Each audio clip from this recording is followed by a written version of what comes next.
fi léegi mutasawwifuun dañoo wax ne ñetti yëf moo tax borom bi subhaanahu wa taala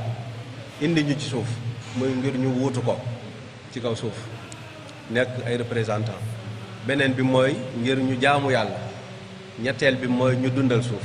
waaye bu ci nekk nag ci xam-xam lay tàmbalee bi mu nu bëggee bind dafa mel ne dafa wax ak malaayka yi ne leen damay bind ñoo xam ne ñoo may wutu ci kaw suuf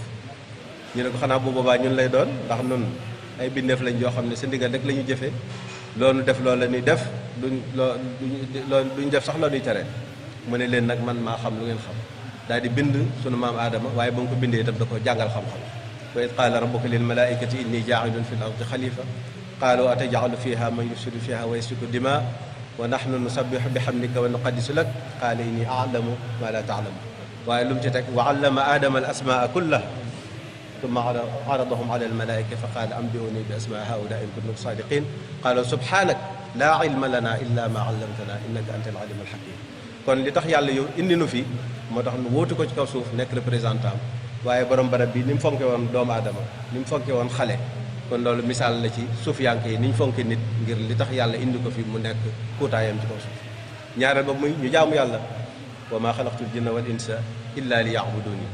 waaye jaamu yàlla itam taarifuni qabla an taabuduni fa in lam taarifuni fa kayfa taabuduni xam-xam day daal di duggaat foofu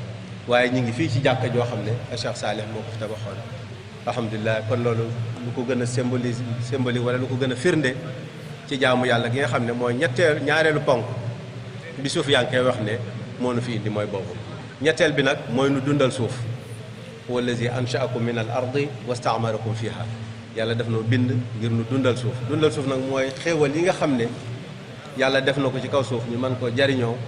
ñu mën koo tàggat ba te tàggatal nañu ko ba noppi sax ba doomu aadama mën koo jariñoo huwa allazi saxara lakum ma fi samawati wa ma fi l ardi wa ma baynahuma huwa allazi saxara lakum ma fi l ardi jamian boo ko topp ci alquran yu bari la yàlla daf noo tàggatal lépp lu nekk ci univers bi yàlla daf ko tàggat ngir doomu aadama mën koo jariñoo ngir mën a accomplir mission boo nga xam ne mooy ñetteelu ponk yi suuf yaa ngi wax ne moo tax borom bi subhaanahu wa taala indi na fi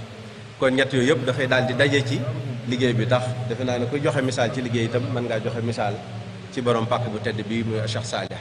li nga xam ne def na ko ci yar def ko ci jàngale def ko ci liggéey def ko ci fonk doomu aadama teral ko loolu mooy li nga xam ne mooy tënk liggéeyu Cheikhul al Khadim radiyallahu anhu bi nga xam ne mooy ahlu tasawuf li nga xam nañ ne loolu moo tax borom bi subhanahu wa taala bindeef te loolu koo xool ci njabootu Cheikhul al Khadim gi radiyallahu anhu moom ngay gis ci moom koo xool ci nga xam ne ñoom la defar ñoom ngay gis ci moom waaye misaal mi gën a jege mi gën a wér gën ko gën nekk barki démb mën nañ ko wax ci Cheikh Saalih Mbacké radiyallahu anhu kon